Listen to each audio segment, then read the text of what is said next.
Assalamualaikum warahmatullahi wabarakatuh. Yang terhormat kepada rekan-rekan media dan seluruh pemangku kepentingan di sektor ekonomi dan keuangan Indonesia, pada hari ini, Selasa 17 Maret 2026, saya selaku juru bicara Bank Indonesia izin menyampaikan hasil rapat dari Dewan Gubernur Bank Indonesia yang berlangsung pada 16 hingga 17 Maret 2026.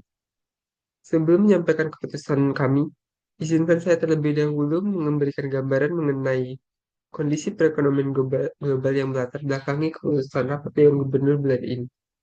Kondisi global saat ini diwarnai oleh ketidakpastian yang sangat tinggi. Eskalasi perang di Timur Tengah telah memperburuk prospek perekonomian global secara signifikan. Pertumbuhan ekonomi global diperkirakan melambat hingga 3,3% pada 2025 menjadi 3,1% pada tahun 2026. Pasar keuangan global pun mengalami tekanan hebat, tercermin dari meningkatnya volatilitas nilai tukar dan juga harga aset di berbagai negara.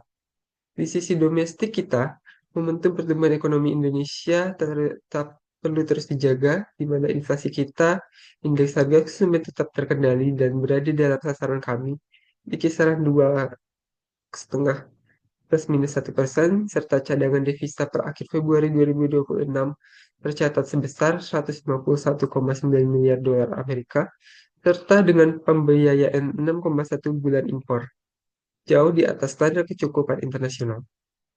Berdasarkan asesmen menyeluruh terhadap kondisi global dan domestik tersebut, rapat Dewan Gubernur Bank Indonesia pada 16-17 Maret 2026 memutuskan untuk mempertahankan BI rate sebesar 4,75%. Sejalan dengan itu, suku bunga deposit facility ditetapkan sebesar 3,75% dan suku bunga lending facility tetap sebesar 5,50%. Keputusan ini diambil secara konsisten untuk memperkuat stabilitas nilai tukar rupiah dari dampak memburuknya kondisi global akibat eskalasi perang di Timur Tengah, sekaligus menjaga capaian sasaran inflasi pada tahun 2026-2027 dalam kisaran 2,5 plus minus 1%. Selain keputusan suku bunga, Bank Indonesia juga menetapkan sejumlah langkah kebijakan pendukung dalam bauran kebijakan bulan ini. Yang pertama yaitu Bank Indonesia memperkuat ketentuan pelaporan lalu lintas devisa melalui penyesuaian dashboard kewajiban dokumen pendukung transfer dana ke luar negeri dalam valuta asing dari 100.000 dolar AS menjadi 50.000 dolar Amerika. Kebijakan ini akan mulai berlaku pada April 2026 guna memperkuat pengawasan arus devisa.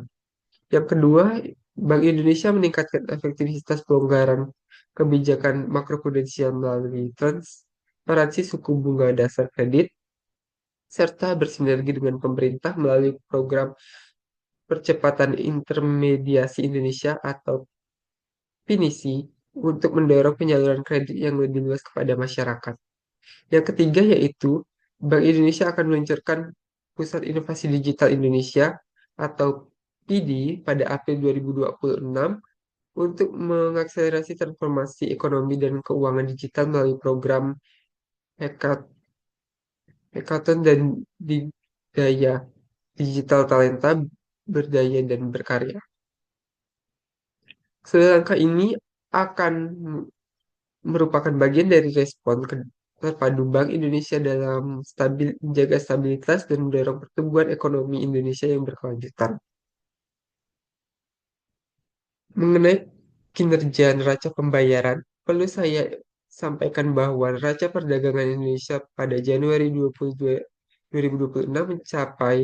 mencatat surplus sebesar 1 miliar dolar AS meskipun lebih rendah dibandingkan surplus pada Desember 2025 yang mencapai 2,5 miliar dolar AS.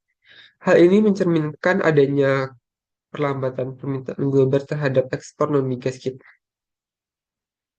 Pada Maret 2026, investasi portofolio mencapai net outflow sebesar 1,1 miliar dolar AS yang dipicu oleh meningkatnya ketidakpastian pasar keuangan global akibat eskalasi perang di Timur Tengah.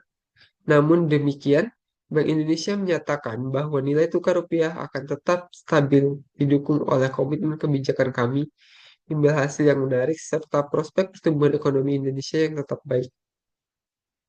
Kedepannya, Bank Indonesia akan terus memperkuat sinergi kebijakan bersama pemerintah, termasuk antara kebijakan moneter dan fiskal untuk